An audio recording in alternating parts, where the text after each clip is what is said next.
ಕೇಸರಿ ಶಾಲನ್ನು ಹಾಕಿಕೊಂಡು ಕೇಸರಿ ಧ್ವಜವನ್ನು ಕೈಯಲ್ಲಿ ಹಿಡಿದುಕೊಂಡು ಕನಕದಾಸರ ಭಾವಚಿತ್ರಕ್ಕೆ ಕಲ್ಲನ್ನು ಹೊಡೆಯುತ್ತಾರೆ. ಹಿಂದೂಗಳ ಸಮುದಾಯ ಭವನದ ಮೇಲೆ ಕಲ್ಲನ್ನು ಬೀಸುತ್ತಾರೆ. ಇವರೆಂಥ ಹಿಂದೂಗಳು ರೀ, ಇವರೆಂಥ ಹನುಮಾನ್ ಭಕ್ತರು, ಇವರೆಂಥ ಶ್ರೀರಾಮನ ಭಕ್ತರು. ಕಲ್ಲನ್ನು ಹೊಡೆಯಬೇಕಾದರೆ ನಾನು ಯಾರ ಮೇಲೆ ಕಲ್ಲು ಹೊಡಿತಾ ಇದ್ದೀನಿ ಅಂತ ಸ್ವಲ್ಪನಾದರೂ ಪರಿಜ್ಞಾನ ಇರಬೇಕಲ್ಲ. ಕನಕದಾಸರಂಥ ದಾಸಶ್ರೇಷ್ಠರ ಮೇಲೆ ಕಲ್ಲು ಬೀಸ್ತಾರೆ ಅಂತಂದರೆ ಇಡೀ ವಿಶ್ವ ಮಾನವ ಜಗತ್ತಿನಲ್ಲಿ ಶ್ರೇಷ್ಠ ದಾಸರ ಪೈಕಿ ಕನಕದಾಸರು, ವಿಜಯದಾಸರು, ಪುರಂದರದಾಸರು ಈ ಮೂವರು ಶ್ರೇಷ್ಠ ದಾಸರಲ್ಲಿ ಮೊದಲನೆಯ ಪಂಕ್ತಿಯಲ್ಲಿ ನಿಲ್ಲುವವರೇ ಕನಕದಾಸರು.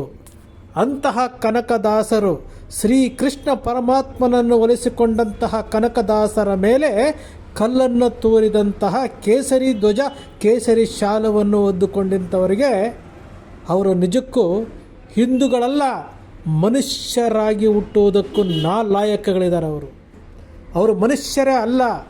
ಹಿಂದೂ ಧರ್ಮವನ್ನು ಸಂಘಟನೆ ಮಾಡೋದು ಈ ರೀತಿ ಅಲ್ಲ. ಹಿಂದೂ ಧರ್ಮವನ್ನು ಜಾಗೃತಿಗೊಳಿಸೋದು ಈ ರೀತಿ ಅಲ್ಲ. ರಾಜಕೀಯ ಪಕ್ಷಗಳಿಗೆ ಓಟುಗಳನ್ನು ತಂದು ಕೊಡೋದಕ್ಕೋಸ್ಕರವಾಗಿ ಹಿಂದೂ ಧರ್ಮವನ್ನು ಬಳಕೆ ಮಾಡ್ಕೊಳ್ತೀರಿ, ಹಿಂದೂ ಧ್ವಜವನ್ನು ಬಳಕೆ ಮಾಡ್ಕೊಳ್ತೀರಿ, ಹಿಂದೂ ಬಾವುಟಗಳನ್ನು ಶಾಲುಗಳನ್ನು ಬಳಕೆ ಮಾಡ್ಕೊಳ್ತೀರಿ. ಹಬ್ಬ, ಕುಮಾರಸ್ವಾಮಿಯವರು ಜಾತ್ಯತೀತವಾದಿಯಾದಂತಹ HD ಕುಮಾರಸ್ವಾಮಿಯವರು ಕೇಸರಿ ಶಾಲನ್ನು ಹೊದ್ದುಕೊಂಡು ಮಂಡ್ಯದಲ್ಲಿ ಪ್ರತಿಭಟನೆ ಮಾಡ್ತಾರೆ ಅಂತಂದರೆ HD ಕುಮಾರಸ್ವಾಮಿಯವರು ಯಾವ ರೀತಿ ಬದಲಾವಣೆ ಆಗಿದ್ದಾರೆ? ಯಾತಕ್ಕೋಸ್ಕರ ಈ ನಾಟಕಗಳು? ಯಾತಕ್ಕೋಸ್ಕರ ಈ ಬಣ್ಣ ಬಣ್ಣದ ವೇಷಗಳು? ರಾಜಕೀಯದಲ್ಲಿ ಓಟಿಗೋಸ್ಕರವಾಗಿ ಬಣ್ಣ ಬದಲಾಯಿಸುವಂಥದ್ದಿದೆಯಲ್ಲ. ಸರ್ಕಾರಿ ಅಧಿಕಾರಿಗಳು, ಸರ್ಕಾರಿ ನಿಯಮಗಳು ಅದು ಏನು ಮಾಡಿದೆಯೋ, ಏನು ಬಿಟ್ಟಿದೆಯೋ, ಈ ದೇಶದ ಸಂವಿಧಾನಕ್ಕೆ ಬದ್ಧವಾಗಿ ನಾವು ನಡ್ಕೊಳ್ಬೇಕು. ಸಂವಿಧಾನಬದ್ಧವಾಗಿ ನಾವು ನಡ್ಕೊಳ್ಬೇಕು. ಅಲ್ಲಿ ದಾಖಲೆಗಳನ್ನು ನೋಡಿದಾಗ ಅಲ್ಲಿ ರಾಷ್ಟ್ರಧ್ವಜ ಮತ್ತು ಕನ್ನಡ ಧ್ವಜವನ್ನು ನೆಡ್ತೀವಿ ಅಂತೇಳಿ ಮುಚ್ಚಳಿಕೆ ಬರೆದು ಕೊಟ್ಟಿರುವಂಥದ್ದು, ಅಲ್ಲೇನು ಪರ್ಮಿಷನ್ ತೆಗೆದುಕೊಂಡಿರುವಂಥದ್ದು ನಾವು ನೋಡ್ತಾ ಇದ್ದೀವಿ. ಅಲ್ಲಿ ಭಗವಾನ್ ಧ್ವಜ ಆರಿಸಿದರಂತೆ, ಅದಕ್ಕೆ ಅಧಿಕಾರಿಗಳು ತಡೆ ಮಾಡಿದ್ರಂತೆ. ಅದಕ್ಕೆ ಕಲ್ಲು ತೊಗೊಂಡು ಬಂದು ತೂರೋದು ಯಾರ ಮೇಲೆ? ಹಿಂದೂಗಳ ಸಮುದಾಯ ಭವನದ ಮೇಲೆನಾ?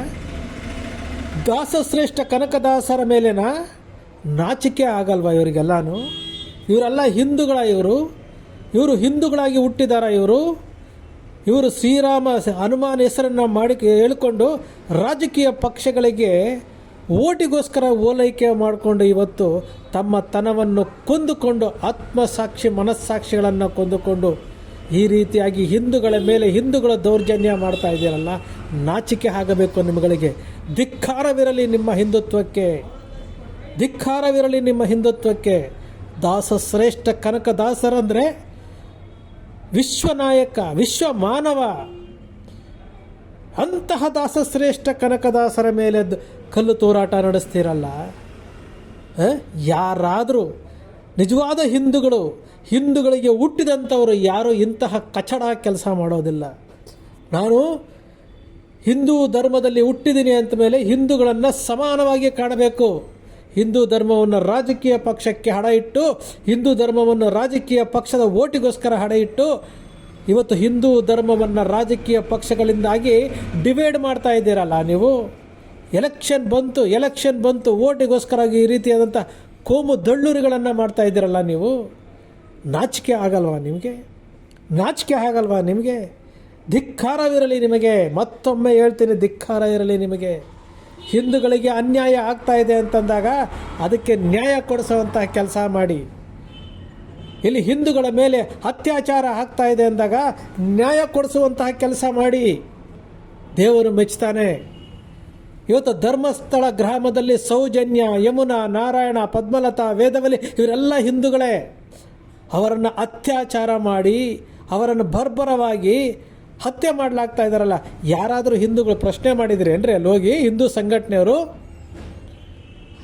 ಹಿಂದೂ ಧರ್ಮಕ್ಕೆ ಜಯವಾಗಬೇಕಂತೆ, ಹಿಂದೂ ಧರ್ಮ ಉಳಿಸ್ಬೇಕಂತೆ, ಹಿಂದೂ ಧರ್ಮದ ಜಾಗೃತಿ ಮಾಡಬೇಕಂತೆ, ಹಿಂದೂ ಧರ್ಮದ ಸಂಘಟನೆ ಮಾಡಬೇಕಂತೆ.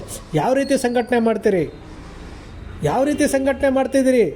ಹಿಂದೂಗಳಿಗೆ ಸಹಕಾರಿಯಾಗಿ ಏನಾದರೂ ಬದುಕ್ತಾ ಇದ್ದೀರಾ? ಹಿಂದೂಗಳ ಸಹಾಯ ಮಾಡ್ತಾ ಇದ್ದೀರಾ ನೀವು? ಓಟಿಗೋಸ್ಕರ ಹಿಂದೂ ಧರ್ಮವನ್ನು ಡಿವೈಡ್ ಮಾಡ್ತಾ ಇದ್ದೀರಲ್ಲ, ನಿಮಗೆ ಧಿಕ್ಕಾರವಿರಲಿ ನಿಮಗೆ. ಆ ಶ್ರೀರಾಮಚಂದ್ರ ಹನುಮನ ಏನು ಧ್ವಜ ಅಂತ ಹೇಳ್ತೀರಲ್ಲ, ಆ ಹನುಮಂತನು ನಿಮ್ಮನ್ನು ಕ್ಷಮಿಸಲಾರ, ಶ್ರೀರಾಮನು ನಿಮ್ಮನ್ನು ಕ್ಷಮಿಸಲಾರ. ನಾಚಿಕೆ ಆಗಬೇಕು ನಿಮಗೆ, ನಾಚಿಕೆ ಆಗಬೇಕು ನಿಮಗೆ. ನೀವೆಲ್ಲ ಹಿಂದೂಗಳಲ್ಲ, ನೀವೆಲ್ಲ ಹಿಂದೂ ಧರ್ಮಕ್ಕೆ ಅಪಮಾನ ಮಾಡ್ತಾ ಇದ್ದೀರಿ. ಕನಕದಾಸರ ಭಾವಚಿತ್ರಕ್ಕೆ ಕಲ್ಲು ಹೊಡೆದು ಅಪಮಾನ ಮಾಡಿದ್ದೀರಿ. ಕನಕದಾಸರಂತಲ್ಲ, ಯಾವ ಹಿಂದೂಗಳಿಗೂ ಆಗಲಿ, ಯಾವ ಹಿಂದೂ ಆಸ್ತಿ ಪಾಸ್ತಿಗಳಿಗೂ ಹಾನಿ ಮಾಡಬಾರ್ದು. ಯಾರಿಗೂ ಸಹ ಆಸ್ತಿಗಳನ್ನು ಧ್ವಂಸ ಮಾಡಬಾರ್ದು. ಅನ್ಯಾಯ ಆಗಿದೆಯಾ, ಸಂವಿಧಾನಬದ್ಧವಾಗಿ ನ್ಯಾಯ ಕೇಳಿ, ಅದನ್ನು ಒಪ್ಪಬಹುದು. ನಾಚಿಕೆ ಆಗಬೇಕು. ಧಿಕ್ಕಾರವಿರಲಿ ನಿಮಗೆ, ಧಿಕ್ಕಾರ.